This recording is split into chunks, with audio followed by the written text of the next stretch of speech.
Okay बच्चों, याद है आप लोगों को हम लोगों ने परसों लास्ट डे जब हम आपको पढ़ा रहा था तो मैंने आपको बताया था ग्रेविटेशनल पोटेंशियल एनर्जी। आज हम बात करेंगे इलास्टिक पोटेंशियल एनर्जी। ठीक,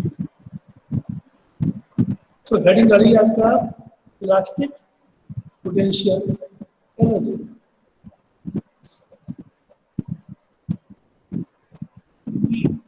ठीक, इलास्टिक पोटेंशियल एनर्जी। बच्चों एक बात ध्यान रखना, मान लो आपके पास एक स्प्रिंग है और आप उसको ऐसे खींच रहे हैं, तो you have to apply some force, okay, and whenever you let the force, what happen, it will come back again in the same position, right? क्या हो जाएगा बेटा कि वो वापस अपनी पोजीशन में आ जाएंगे। ठीक है, यही होता है। ये वापस कैसे आया, कोई मुझे बताएगा ये वापस कैसे आएगा? ध्यान देना बेटा, जब हम उसको खींचते हैं तो हमें उस स्प्रिंग के जो टेंशन के अपोजिट में एक फोर्स लगाना पड़ता है, वो फोर्स से वो खींचता है, और जब हम उसको छोड़ते हैं तो वो वापस आता है, वापस। तो जिस फोर्स की वजह से वो वापस आता है उस फोर्स को हम कहते हैं रीस्टोरिंग फोर्स। रीस्टोरिंग फोर्स, ध्यान देना बेटा, क्या बोलेंगे इसको हम लोग? Restoring force. मतलब उस ऑब्जेक्ट की, उस सिस्टम की पोजीशन को रीस्टोर करने वाला। खींचा हमने, वो छोड़ दिया तो वापस आ गया, तो उसे, उस फोर्स को हम कहते हैं restoring force. And remember always, this restoring force is directly proportional to the extension in the spring. हम उसको जितना ज्यादा खींचेंगे रिस्टोरिंग फोर्स उतना ही ज्यादा बढ़ जाता है। अच्छा, चाहे खींचिए उसको, चाहे उसको दबाइए, एक्सटेंड कीजिए या उसको कंप्रेस कीजिए, in both case force will be same. Suppose आप किसी एक स्प्रिंग को 1 सेंटीमीटर खींचना चाहते हो या उसको 1 सेंटीमीटर कंप्रेस करना चाहते हो, तो दोनों में ही बराबर फोर्स लगेगा। जब उसको आप कंप्रेस करोगे, छोड़ोगे तो वापस आ जाएगा। Again what is this? This is restoring force. This is restoring force. मतलब क्या होता है कि रीस्टोरिंग फोर्स जो होता है, it is always opposite to the applied force. Okay, इस कॉन्सेप्ट पे आ जाइए। अब देखिए, we know that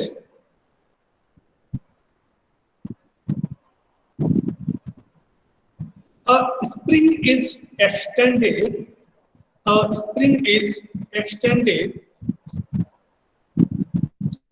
a spring is extended through a small distance x, through a small distance x. So it exerts a restoring force. It exerts a restoring force which is proportional to the displacement, and it acts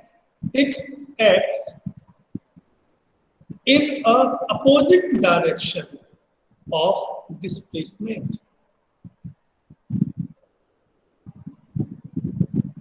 ठीक, opposite direction of displacement। मतलब यदि ऐसे मतलब यदि इसको ऐसे खींचोगे तो displacement बाहर की तरफ है तो रिस्टोरिंग फोर्स अंदर होगा, और कंप्रेस करोगे तो डिस्प्लेसमेंट अंदर हो जाएगा तो रिस्टोरिंग फोर्स बाहर चला जाएगा। That is that is F proportional to X, or restoring force F is equal to minus Kx. Restoring force F is equal to minus Kx, where K is a constant, known as spring constant.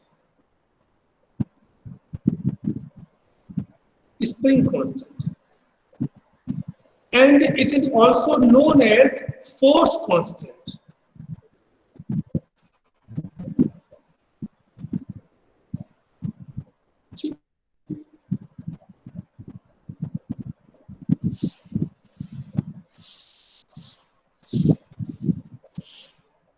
अब ये इतना restaurant force है बेटा किसका, उस spring का।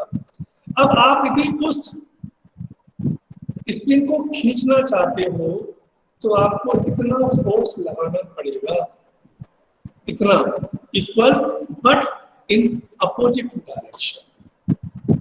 You have to apply force which will be equal to that force minus kx, but in opposite direction. That means we need force kx, not minus kx. तो लिखिए इसी बात को, in case the spring is extended, in case the spring is extended without acceleration,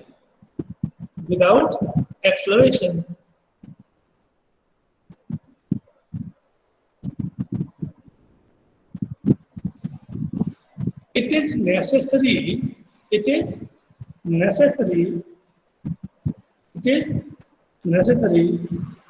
to apply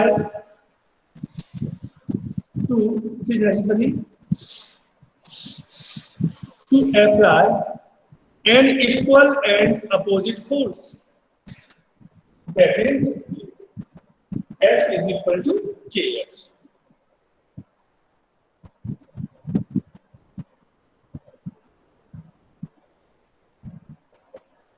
Up line check. If dW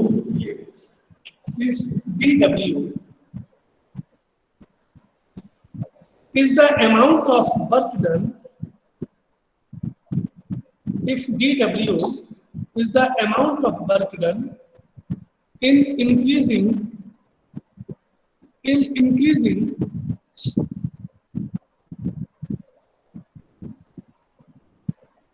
the displacement y dx, then dW is equal to f into dx, आप जानते ही हैं, force into displacement. So f की value कितनी है, kx dx, dW is equal to kx dx. Therefore, the total work done, in extending the spring, therefore the total work done in extending the spring through distance x,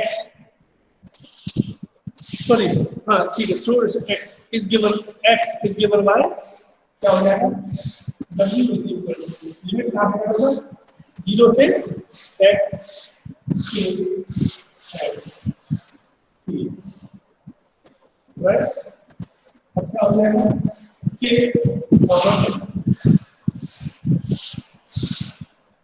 x का integral कितना होगा, Bhowmik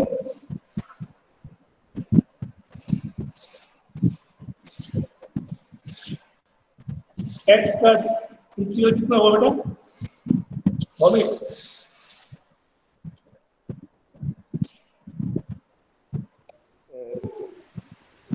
yes बेटा,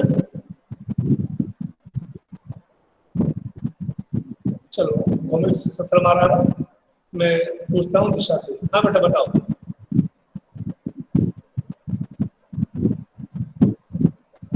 दिशा बेटा, x का integral कितना होगा? हाँ सब गुस्सा हुआ मुझसे। धनंजय, क्या मेरी आवाज आ रही है क्या? हेलो, मैं ऑडिबल? Yes sir. तो फिर तो ऐसे सब में सब सांप सुन गया और सब बोल ही नहीं रहा। तो अब क्यों बेटा बता दे, इसका कितना पॉइंट लेगा? Sir x² 2। Very good, very good. X square upon और लिमिट 0 टू x। क्या हो गया इसके बाद अगले स्टेप में? आपको बताइए। w इज इक्वल टू, ये बाहर निकाल दो, k upon upper limit minus lower limit, यानी कि x स्क्वायर माइनस 0। तो w is equal to half into x square. This work done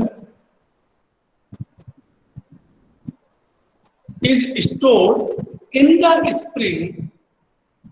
This work done is stored in the spring as a elastic potential energy.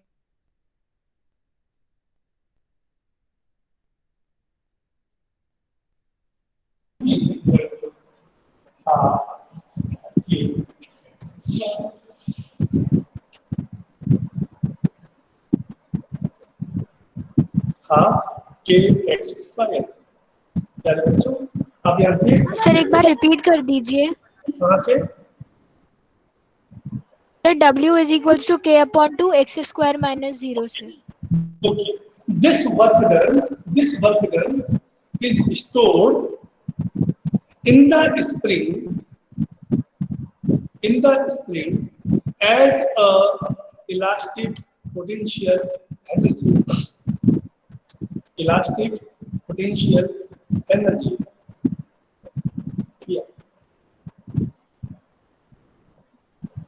बच्चों, आपसे मैंने कहा था कि जैसे gravitational potential energy by nature हमेशा negative होती है, elastic potential energy by nature always positive होती है, ऑलवेज पॉजिटिव होती है। ठीक, पहली बात। अब क्यों होती है? हाफ पॉजिटिव है, स्प्रिंग कांस्टेंट पॉजिटिव ही होता है। एक्स डिस्प्लेसमेंट है बेटा, डिस्प्लेसमेंट में भी पॉजिटिव और negative, but fortunately it is square.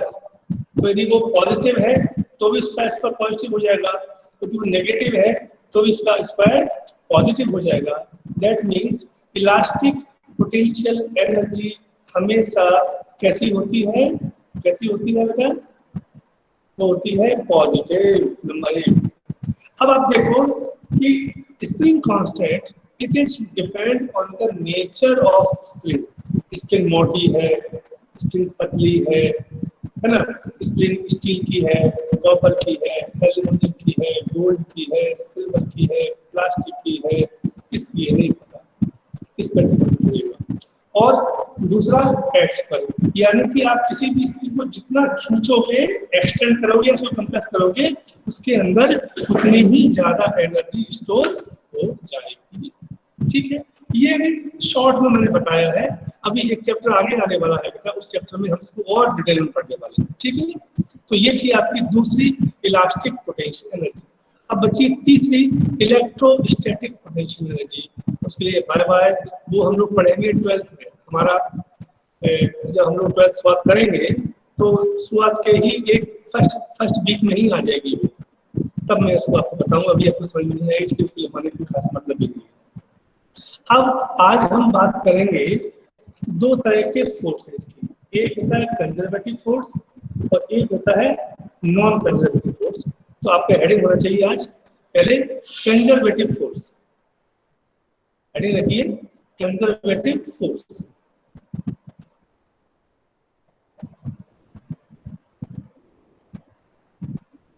बच्चों अपने आपने देखा, अभी आपने 9th में भी पढ़ा था, आपने 9th में पढ़ा था बेटा, याद है फोर्स के बारे में।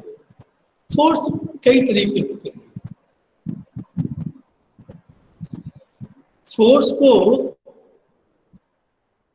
फोर्स की एक बड़ी अच्छी क्वालिटी है, वो हालांकि वो हिंदी से ज्यादा समझ आती है। फोर्स को हिंदी में क्या बोलते हैं, कोई जानता है?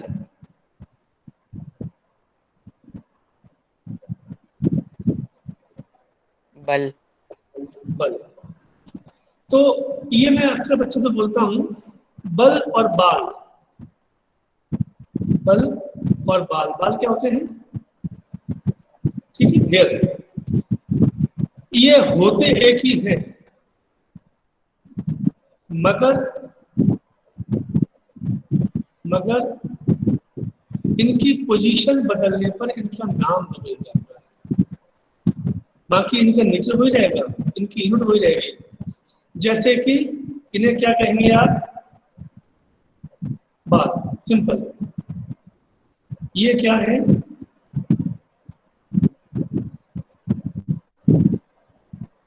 बोलो भाई।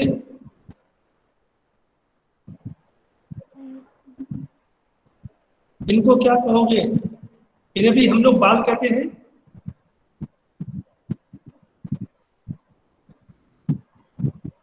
कोई नहीं बोल रहा। आईब्रो। आईब्रो, हाँ, इतना इसमें कहाँ लाने की जरूरत क्या है? हम इन्हें कभी आईब्रो नहीं बोलते और कभी इनको बाल नहीं बोलते। ये सेविंग है, मूछें है, सब चलता है, हाथों में है, वो रोग बोल देते हैं उनको हम लोग। इन सभी का नेचर एक है। ये जो बच्चे बायोलॉजी के वो जानते होंगे, ये सभी एक ही किस्म की जो प्रोटीन्स किससे बनते हैं, आई डोंट नो, मुझे नहीं पता, नहीं बायोलॉजी का। लेकिन यदि आप ये बालों को यदि आप चेक करेंगे तो दोनों एक से लगेंगे कि हाँ, इनमें एक ही नेचर है।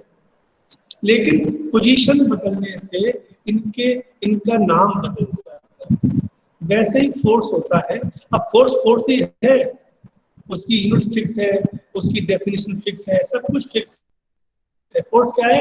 It is an external agent which can change और try to change the position, shape और साइज। ओके, ये है। लेकिन कभी ये ग्रेविटेशनल फोर्स है, कभी ये फ्रिक्शनल फोर्स है, कभी ये मसल्स फोर्स है, कभी ये इलेक्ट्रिक फोर्स है, कभी ये मैग्नेटिक फोर्स है, कभी ये न्यूक्लियर फोर्स है। यानी कि बहुत सारे नाम, लेकिन सब कुछ है एक ही। अब उन फोर्स को, जितने भी हमारे जो टाइप के फोर्स हैं, उनको दो हिस्से में बांटा गया है। एक को हम बोलते हैं कंजर्वेटिव फोर्स और दूसरे को हम बोलते हैं non conservative force. Conservative force और नॉन कंजर्वेटिव फोर्स, ये क्यों आया है? क्योंकि अभी हम लोग जो चैप्टर पढ़ रहे हैं, ये आने वाला है अगला, वो चैप्टर है ग्रेविटेशन का। ठीक है, तो ग्रेविटेशनल फोर्स में क्या होता है, ध्यान से रखना कि अच्छा, फोर्स जो भी होते हैं उनसे हम लोग क्या करते हैं, वर्क करते हैं। तो ये कहा जाता है कि those forces, the work done by these forces is only depend on the initial and final position, not followed by the path। यानी कि पहले कहाँ था और बाद में कहाँ है, बस उस पर डिपेंड करता है। वर्क क्या होता है? Force into displacement. तो ये डिस्प्लेसमेंट ले लेंगे पूरा, लेकिन उसके पाथ पर डिपेंड नहीं करता। तो ऐसे फोर्स को हम कहते हैं कंजर्वेटिव फोर्स। वो फोर्स जिनसे जब हम कोई वर्क करते हो, वो वर्क केवल उसके इनिशियल और फाइनल पोजीशन पर डिपेंड करता हो, उसे हम कहते हैं कंजर्वेटिव फोर्स। तो उसके बहुत सारे एग्जांपल है। इलेक्ट्रोस्टैटिक फोर्स होते हैं, ग्रेविटेशनल फोर्स होते हैं, न्यूक्लियर फोर्स होते हैं। They are all conservative force. इसके बाद दूसरा आता है, उसको हम बोलते हैं नॉन कंजर्वेटिव फोर्स। ये वो फोर्स होते हैं बच्चों जो इनिशियल और फाइनल पोजीशन के साथ साथ उनके पाथ पर भी, कि वो किस पाथ से जा रहे हैं।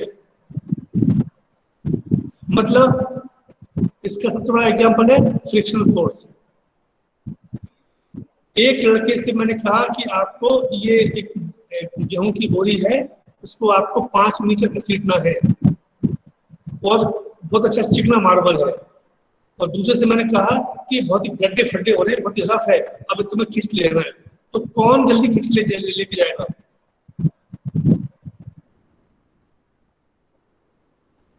बोलो भाई। मार्बल वाला। हाँ, क्यों? क्योंकि उसका फोर्स कम है, क्योंकि वहां पर फ्रिक्शनल फोर्स कम है। तो आप वहां पे ये नहीं बोल सकते सर कि सर हमें तो नहीं, sir it's not depend on the nature of displacement. That means वो डिपेंड करता है, इसको हम बोलते हैं नॉन कंजर्वेटिव फोर्स। ये कीप योर माइंड ऑलवेज, अब से लेकर 12th और आगे तक जहां तक भी आप फेस पढ़ोगे, कि वो फोर्स जो इनिशियल और फाइनल पोजीशन पर डिपेंड करते हो, उसके पाथ पर डिपेंड नहीं करते हो, उसे हम कहते हैं कंजर्वेटिव फोर्स। ठीक है? तो एक होते हैं जिन्हें हम बोलते हैं नॉन कंजर्वेटिव फोर्स। ठीक है? हो गया? अब लिखिएगा conservative force. A force is said to be conservative. A force is said to be conservative if the work done by it if the work done by it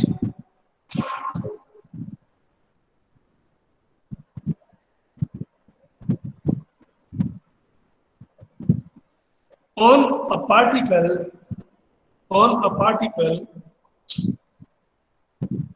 that moves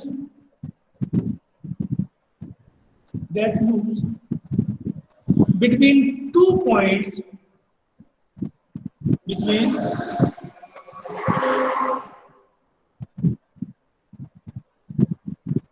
between 2 points depends only on these points.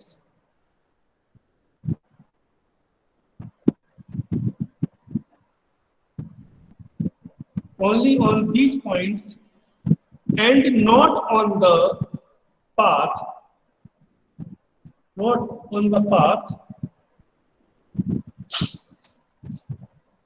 taken for the movement.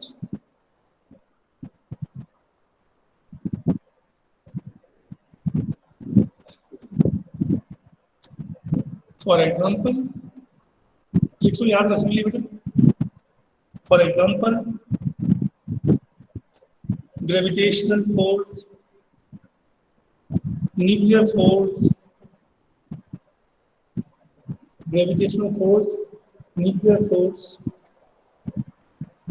electrostatic force, etc., etc.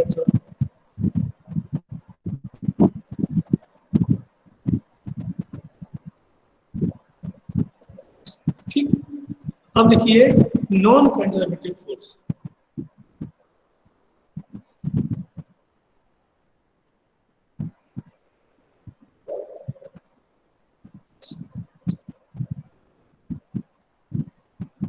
Non conservative force,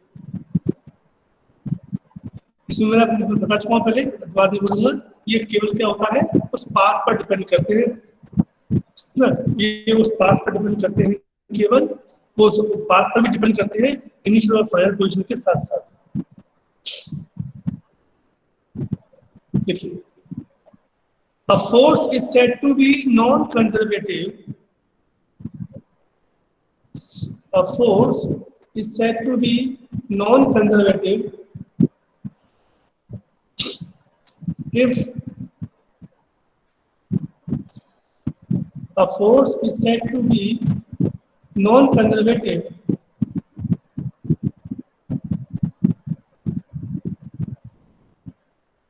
if the work done by it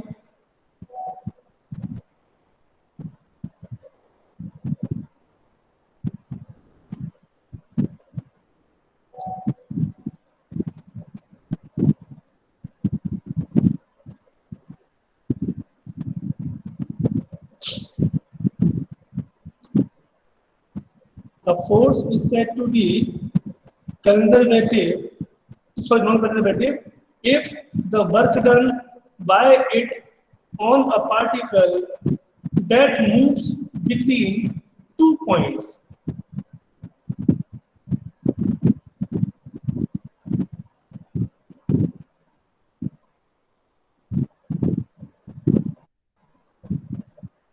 that moves between 2 points depends upon the path.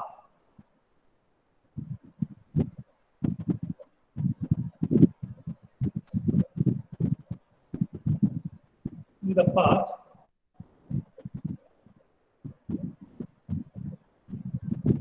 taken for the movement. Taken for the movement.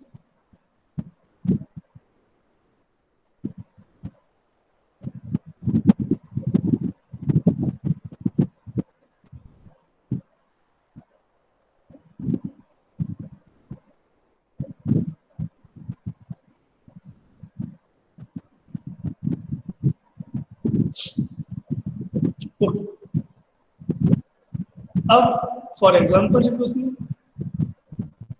For example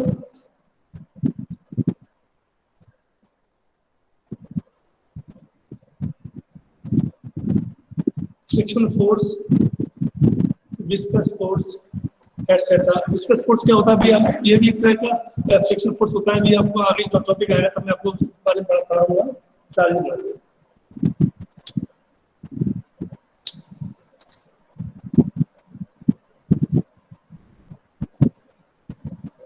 अब देखिए एक और खास तरह के force होती है, इसको बोलते हैं सेंट्रल फोर्स।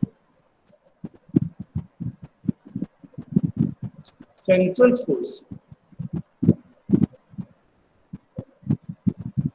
बेटा जो फोर्स किसी भी दो ऑब्जेक्ट के बीच में, ध्यान देना बेटा, कोई भी फोर्स जो दो ऑब्जेक्ट के बीच में उनके सेंटर की तरफ लगता हो या सेंटर से दूर जाता हो, टुवर्ड द सेंटर या अवे द सेंटर, तो उन फोर्स को हम बोलते हैं सेंट्रल फोर्स। ये लिखिए, that force which is directed towards or away from a fixed center, that force which is directed towards or away from a fixed center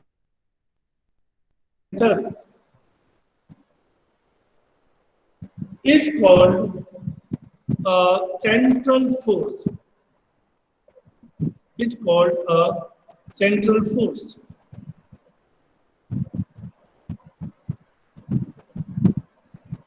For example, gravitational force, Coulomb's force. अब देखो यहाँ पर जो nuclear force जो थे, nuclear force जो होते हैं वो कंजर्वेटिव तो होते हैं, मगर अभी जो मैंने आपको लिखवाए हैं ये दोनों के दोनों कंजर्वेटिव भी है और सेंट्रल फोर्स भी है। लेकिन ये जो न्यूक्लियर फोर्स होता है ये कंजर्वेटिव तो होता है मगर सेंट्रल फोर्स नहीं होता। तो नोट लगा के लिखो उसके बारे में, nuclear force is a non central force.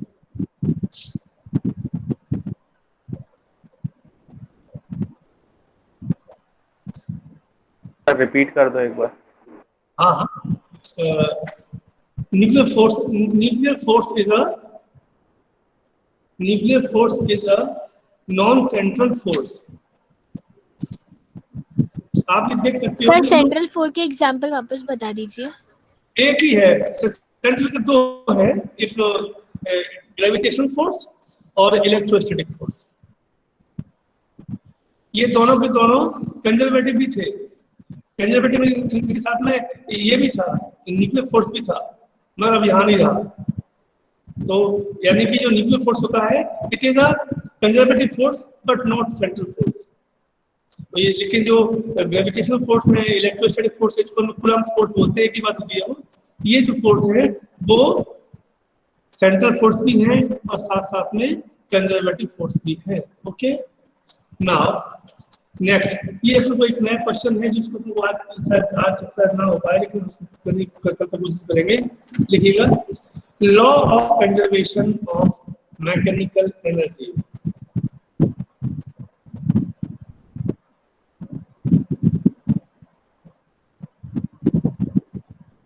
Law of conservation of mechanical energy. As you know बच्चों, कि जो हमारी मैकेनिकल एनर्जी होती है वो दो ही तरह की होती है, एक काइनेटिक और एक पोटेंशियल एनर्जी। तो as you know, energy never created not destroyed, it can change one form to another, पता ही है। तो यहाँ पे हम ये मानते हैं कि the sum of kinetic energy as well as potential energy remains constant.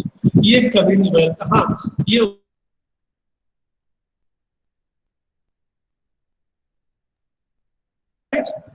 तो लिखिएगा इसमें, the total mechanical energy of a system, the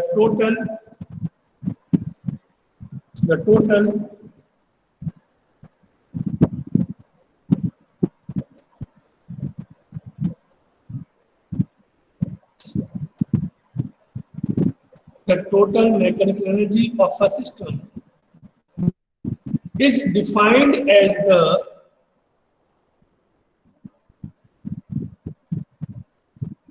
sum of the kinetic energy and potential energy.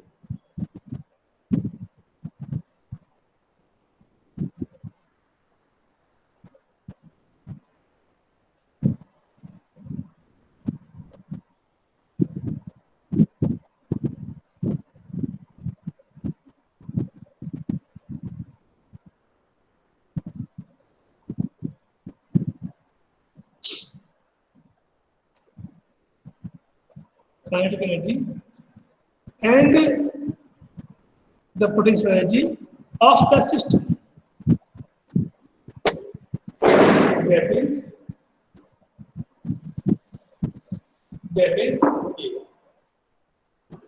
E is equal to kx plus u.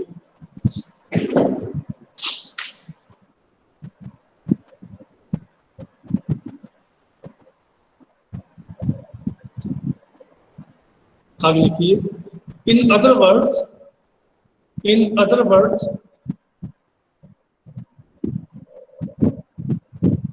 the total mechanical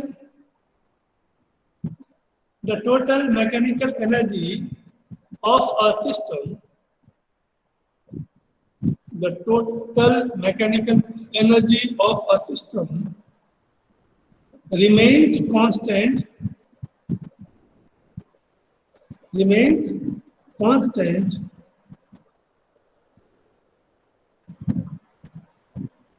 if the only force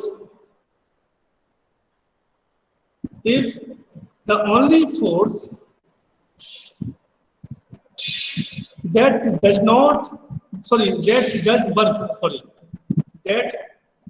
does work is a conservative force.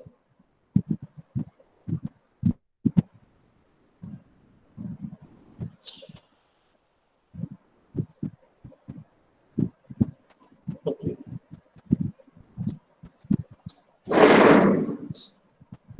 बच्चों, ये दोनों आपस में change हो सकती हैं, ये constant है, तो इसमें कोई चेंज होगा नहीं होगा। तो 0 is equal to delta K plus delta Q.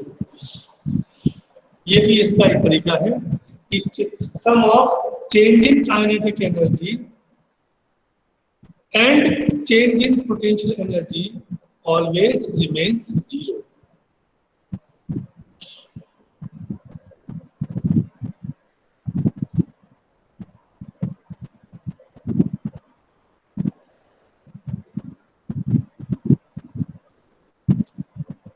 ठीक, ये 0 is equal to delta Q, यानी कि जब आप किसी भी, इसका मीनिंग लास्ट पार्ट, इसका मीनिंग समझो, इसका ये मीनिंग इसका ये कहता है कि यदि काइनेटिक एनर्जी में चेंज हो रहा है तो उतना ही चेंज पोटेंशियल एनर्जी में भी होगा। यदि काइनेटिक एनर्जी कम होगी तो पोटेंशियल बढ़ जाएगी, पोटेंशियल कम होगी तो काइनेटिक बढ़ जाएगी, दोनों का सब हमेशा कितना आएगा, 0 आएगा। या वैसे बोले ये बोल सकते हो कि total kinetic energy plus total potential energy. अब इसका मीनिंग समझो, मान लो कि मैं और भौमिक हम दोनों जो है कहीं जा रहे हैं, मेरे पास 100 रुपया है, उसके पास 150 रुपया है, तो टोटल कितने पैसे हुए हम दोनों के पास, 250 रुपया हुए, है ना। अच्छा, अब मैंने क्या किया, भौमिक से 25 रुपए ले लिए, तो उसके कितने पैसे कम हो गए,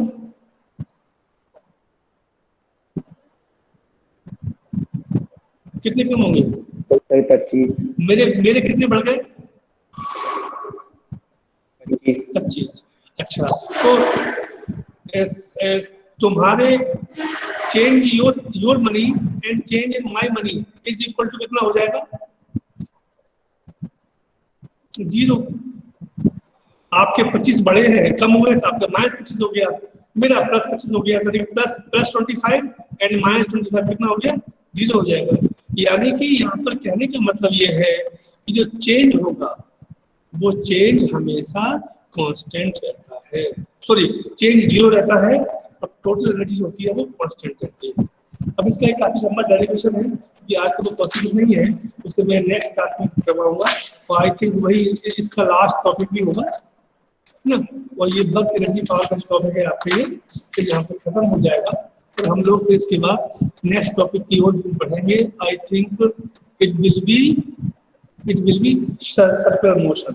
ओके, तो ये था आपका आज का। कल मैं आपको, कल में अपनी जो नेक्स्ट क्लास होगी सैटरडे को होगी, उसमें मैं आपको बताऊंगा कि यदि कोई बॉडी फ्रीली फॉल करती है, if a body freely falling, so हम उसको प्रूव करेंगे कि total energy of that system remains constant at each and every point. जब कोई चीज नीचे गिर रही होती है, हम ये प्रूव करेंगे कि हर जगह पर उसकी जो टोटल एनर्जी थी वो कांस्टेंट रहती है। यानी कि कुल मिलाकर के हम लोग ये जो आज मैंने आपको स्टेटमेंट लिखवाया है, इसी स्टेटमेंट में परसों फॉलो वो आपको प्रूव करूंगा, ये अपने को याद रखना चाहिए, ठीक है। ओके, अब कोई किसी बच्चे को डाउट हो तो वो मुझसे तुरंत पूछे, मैं इंतजार कर रहा हूँ।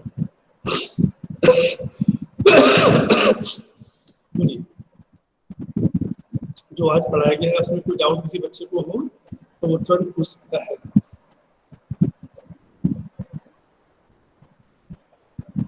ओके, तो ठीक है बेटा, थैंक यू। हम लोग सैटरडे को मिलते हैं। Thank you.